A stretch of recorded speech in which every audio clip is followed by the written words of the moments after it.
So Nietzsche's project in the genealogy of morality is to determine whether or not morality, what we think of as morality and moral values, whether or not morality is life denying or life affirming.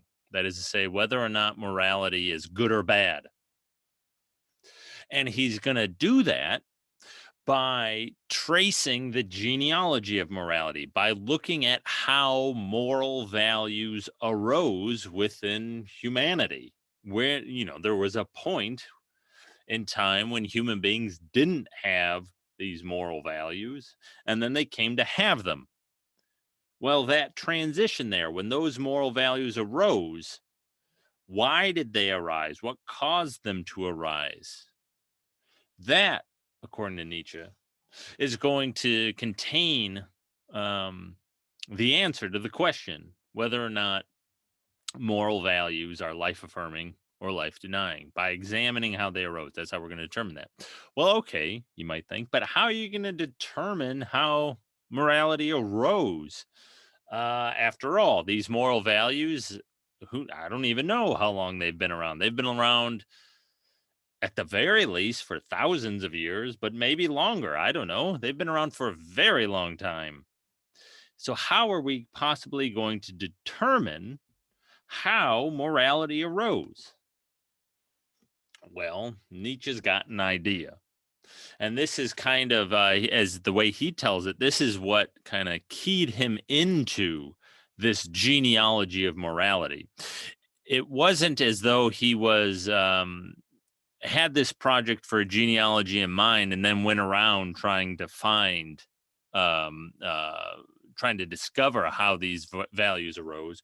Rather, what he indicates is he came across something, namely the etymologies of our words, of our moral words, and that keyed him into this idea about the genealogy of morality. So this project, the way he's going to answer the question, it's going to crucially hinge on the etymologies of our moral language. Because according to Nietzsche, what these etymologies reveal is something about the origin of those words. So, what's an etymology? An etymology is a attempt to trace where a word came from, and so, in some sense, to trace what its original meaning must have been. So, for example, the etymology of the word philosophy. Well, its etymology is Greek. It comes from two different Greek words, philo, which means something like friend of, love of, something like that. And then Sophia, philosophia. Sophia means wisdom. And so philosophia is the love of wisdom. That's what the etymology of this word philosophy is. And so philosophy today names a discipline and whatever. You have to take classes in philosophy or whatever. But originally it referred to a certain kind of affection, if you will, or a love that people had for ultimate understanding. Sophia, wisdom, a love for wisdom. Now, Nietzsche's going to try and figure out the etymologies, or this is what kind of keyed him into this genealogy of morality, the etymologies of the most basic moral vocabulary that we have, the most basic and fundamental moral vocabulary that we have. And as you yourself might think, but this is the way Nietzsche takes it as well, right? The most basic moral vocabulary that we have would be is good and bad, right?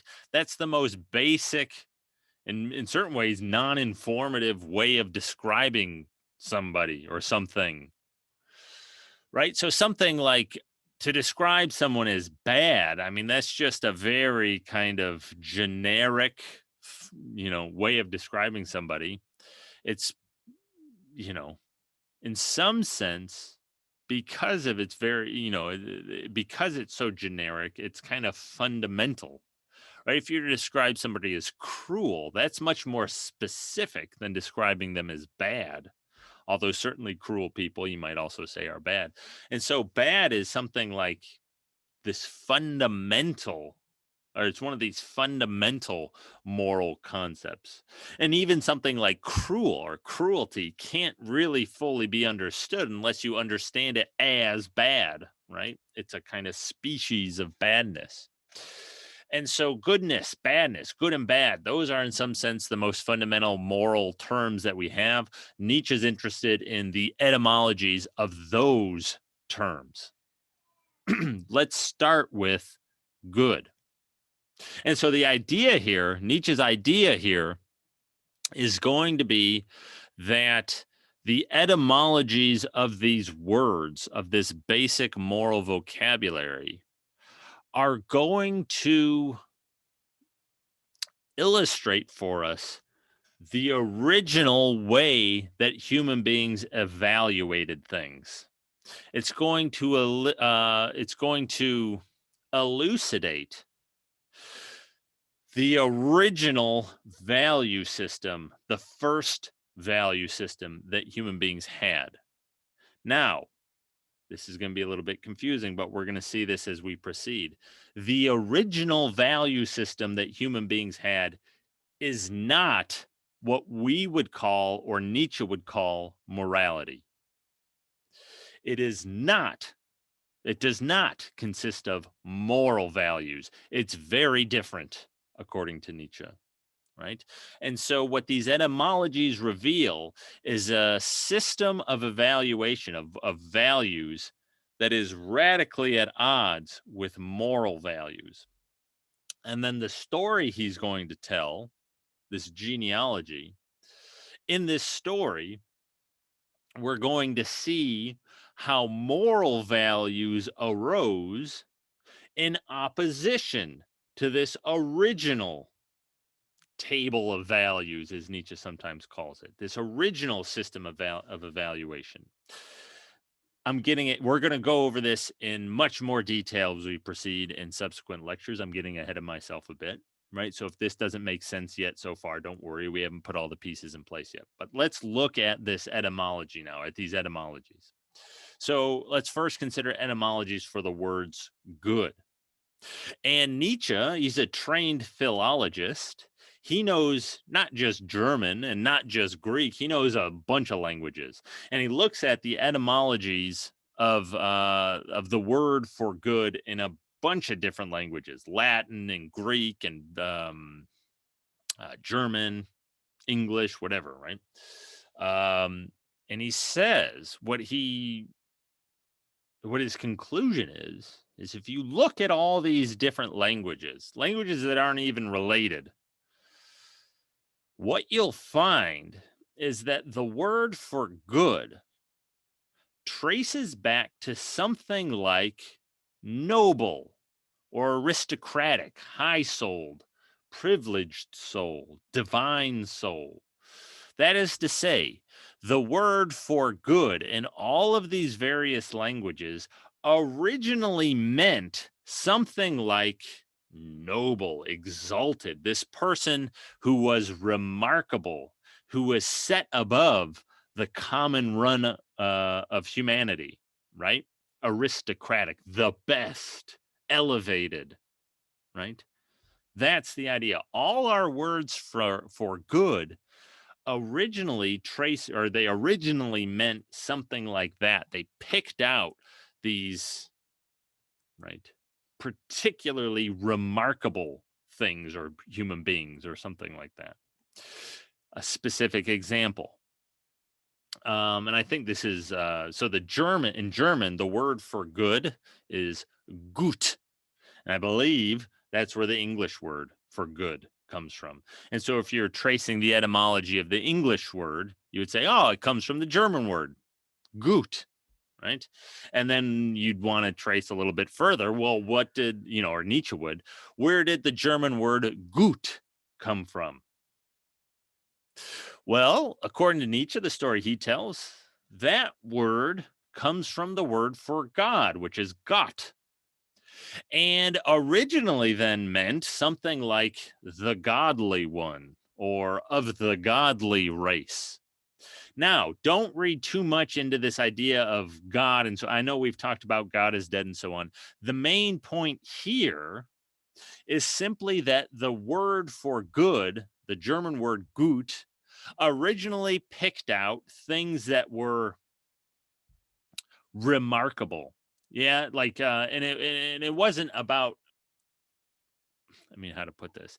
It picked out those people who were particularly divinely favored because they were particularly strong or healthy or beautiful or happy or vigorous or something like that, particularly remarkable, right? They were divinely favored, they were godly ones because the gods had smiled upon them and granted them all these remarkable abilities and charisma and so on, right? And so the English word for good, the German word for the German word gut, the English word good, right? Originally picked out these kind of remarkable, select, elite human beings, something like that.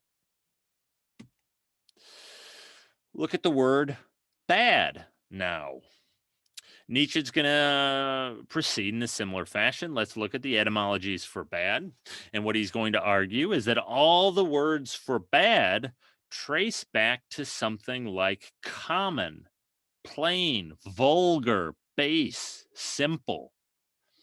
And so all the words for bad in all the various languages originally picked out something like everybody else, right? You had these good people who were noble, remarkable, particularly divinely favored, right? And they were kind of the select few. And then you had everybody else, right? The 99.9% rest of humanity. And we would use, originally the word bad referred to them, to those kinds of characteristics, to what was common, simple, plain, vulgar, base, right? And again, using German. So the German word for bad is schlecht. And Nietzsche argues that that word comes from the German word for plain or simple, schlicht, right? And that seems plausible enough. And from what I've heard from kind of secondhand sources, I've never actually asked someone who, a professional etymologist. I'm not even sure that there are such things, but linguist, presumably would know these kinds of things. I've never asked one of them directly, but I've heard indirectly from people who have asked linguists that these etymologies actually, they're fairly plausible. Nietzsche's not just making this up. This, and I think, schlecht and schlicht, that seems particularly, yeah, okay. That particularly seems to have the ring of plausibility about it, right? And so our words for bad originally they originally signified just all of us, the vast run of unremarkable humanity, which is the vast majority of human beings. This reveals the original table of values that human beings must have had. And we're going to turn to that table of values next.